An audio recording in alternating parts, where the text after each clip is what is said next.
สบายดีขอนำเสนอบทละครสั้นที่มีชื่อว่าการเลือกตั้งสมาชิกสภาแห่งชาติสุดที่10และสมาชิกสภาประชาชนขั้นแขวงสุดที่5แสดงโดย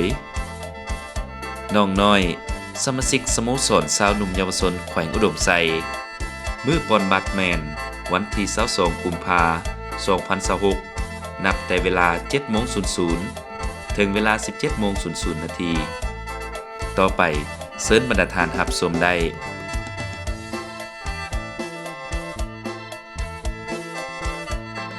สบายดีน้องเองสมหมายฮับตัวละครเป็นนายบ้าน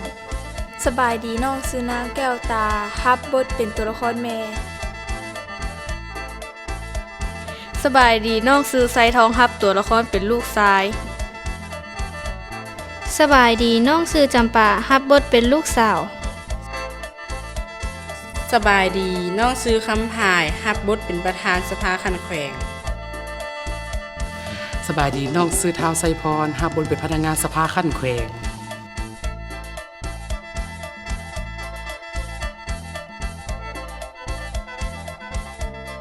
ประกาศสบายดีพ่อแม่ประชาชนบ้านดอนสะอาดมื้อนี้ขันเทิงเพิ่นจะลงมาเผยแพร่เอกสารเกี่ยวกับการเลือกตั้งสมาชิกสภาแห่งชาติสุดที่10และสมาชิกสภาประชาชนขั้นแขวงสุดที่5ประชาชนภายในบ้านต้องมารวมเนอในมื้อนี้เวลา 18:00 นาที โอ้จังสั้นเฮาจะแจ้งสมาชิกภายในครอบครัวเฮาไปรวมก่อนแม่มันลูกเอ้ยมื้อนี้นายบ้านเพิ่นมาแจ้งให้สมาชิกภายในครอบครัวเฮาไปรวมอยู่สโมสรบ้านดอนสะอาด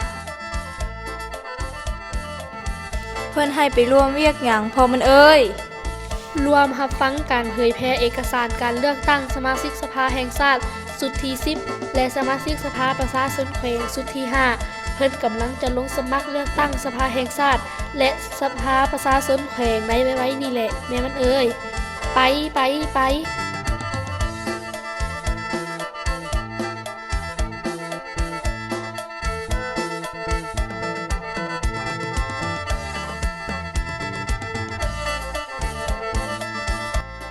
พ่อแม่พี่น้องเอ้ยขันเทิงเพิ่นมาแล้วยังไผบ่มารวมฮีบมาเด้อบ่ให้เพิ่นรอท่าดุลใด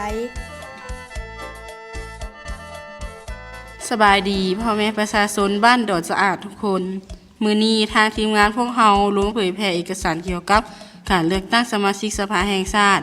สุดที่10และสภาประชาชนแขวงสุดที่5ไผมีหยังบ่เข้าใจสามารถถามได้เด้อ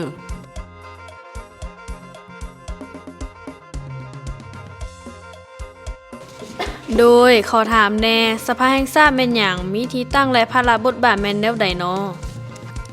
สภาแห่งชาติแมนองค์การตัวแทนแห่งสิทธิและผลประโยชน์ประชาชนลาวบรรดาเผ่าเป็นองค์การสูงสุดแห่งอำนาจรัฐเป็นองค์การนิติบัญญัติปฏิบัติภาระบทบาทรับรองเอารัฐธรรมนูญและกฎหมายตกลงปัญหาสำคัญพื้นฐานของประเทศชาติและติดตามกฎกาการเคารพปฏิบัติรัฐธรรมนูญและกฎหมายของบรรดาองค์การรัฐโอ้เข้าใจแล้วทานเอ้ยแล้วบ่ฮู้ว่าสภาแห่งชาติและสภาประชาชนแขวงคือกันบ่สภาประชาชนแขวงเด้มีภาระบทบาทสิทธิ์และหน้าที่คือแนวใดน้อสภาประชาชนแขวงแมนองค์การตัวแทนแห่งสิทธิและผลประโยชน์อันชอบธรรมของประชาชนอยู่ขั้นท้องถิ่นมีภาระบทบาทพิจารณาและตกลงปัญหาสำคัญพื้นฐานของท้องถิ่นหรือขั้นแขวงให้สอดคล้องกับแนวทางของพรรคและกฎหมายของรัฐโอ้ลูกเข้าใจแล้วว่าสภาแห่งชาติและสภาประชาชนแขวงเพิ่นเฮ็ดหน้าที่หยังแดข้าน้อยขอถามแดผู้ที่มีสิทธิ์ปอนบัตรเลือกตั้งแม่นเริ่มอายุจักปีขึ้นไปผู้มีสิทธิ์ปอนบัตรเลือกตั้งเอาตัวแทนสภาแมนเริ่มอายุ18ปีขึ้นไปสามารถใช้สิทธิประชาธิปไตยเลือกเอาสมาชิกสภาแห่งชาติสุดที่10และสมาชิกสภาประชาชนแขวงสุดที่5สำหรับพลเมืองที่ได้รับสัญชาติลาวตามกฎหมายว่าด้วยสัญชาติลาวต้องให้มีสัมมโนครัวหรือบัตรประจำตัวเป็นบ่ยั่งยืนตัวตน จึงสามารถใช้สิทธิ์ของตนเองได้เด้อ คันสั้นลูกได้15 ปี ลูกก็บ่มีสิทธิ์คัดเลือกปอนบัตรเอาผู้แทนสภา แห่งชาติสุดที่ 10 และสภาประชาชนแขวงสุดที่ 5 ได้เนาะ แมนลูกต้องมีอายุ 18 ปีก่อนเด้อ โดยขอถามแดการเลือกตั้งสมาชิกสภาแห่งชาติสุดที่ 10 และสมาชิกสภาประชาชนแขวงสุดที่ 5 มันเป็นแนวใดน้อ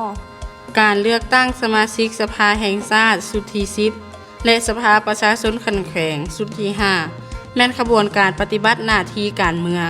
และสิทธิของประชาธิปไตยของพลเมืองลาว ในการเลือกเอาบุคคลที่มีมาตรฐานครบถ้วน เข้าในสภาแห่งชาติสุดที่ 10 และสภาประชาชนแขวงสุดที่ 5 เพื่อเป็นตัวแทนแห่งสิทธิอำนาจของประชาชนลาวบรรดาเผ่า แสดงว่าพลเมืองลาวโดยบ่จำแนกเพศเผ่าสถานะทางด้านเศรษฐกิจสังคม ระดับการศึกษาความเชื่อถือศาสนาที่ตั้งภูมิลำเนา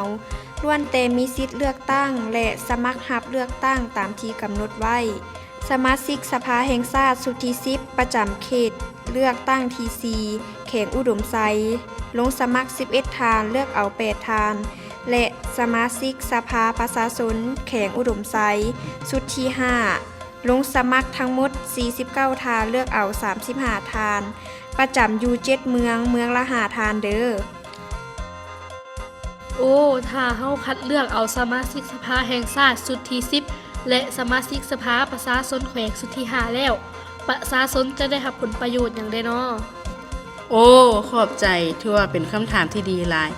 สมาชิกสภาแห่งชาติสุดที่ 10 และสมาชิกสภาประชาชนแขวงสุดที่ 5 เมื่อรับการคัดเลือกแล้ว พวกเพิ่นก็เฮ็ดหน้าที่เป็นตัวแทนแห่งสิทธิ์และผลประโยชน์ของประชาชนลาวบรรดาเผ่าเช่น แก้ไขปัญหาสำคัญของประเทศชาติปัญหาสำคัญทางด้านการเมือง การปกครอง บรรจุซับซ้อน บุคลากร เพื่อดำรงตำแหน่งในบรรดาองค์การอำนาจรัฐขั้นศูนย์กลางและท้องถิ่น มีการพิจารณาและรับรองเอาแผนพัฒนาเศรษฐกิจ สังคมแห่งชาติแผนงบประมาณบรรดาโครงการลงทุนขนาดใหญ่ มีผลกระทบต่อสิ่งแวดล้อมและสังคม โอ้ ถือว่าเพิ่นมาพัฒนาเฮ็ดให้ประเทศชาติบ้านเมือง มีความเจริญสีวิไลและความสามัคคีปรองดองกันดี ดังนั้นเพื่อสร้างความรับรู้และเข้าใจ เป็นเอกภาพต่อการเลือกตั้งให้มีผลสำเร็จตามคาดหมายที่ได้วางไว้คือ 1. ให้ผู้มีสิทธิเลือกตั้งมาปนบัตรเลือกตั้งให้ครบถ้วน 100% 2. ปนบัตรถูกต้องตามระเบียบการเลือกตั้ง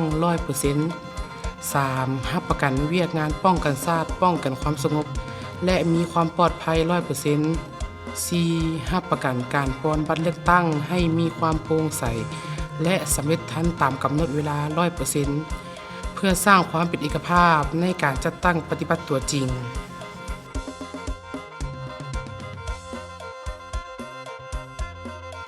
มาฮอดนี้ละครสั้นการเลือกตั้งสมาชิกสภาแห่งชาติก็ได้จบลง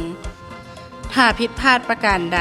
ขออภัยมาณที่นี้ด้วย ขอขอบใจ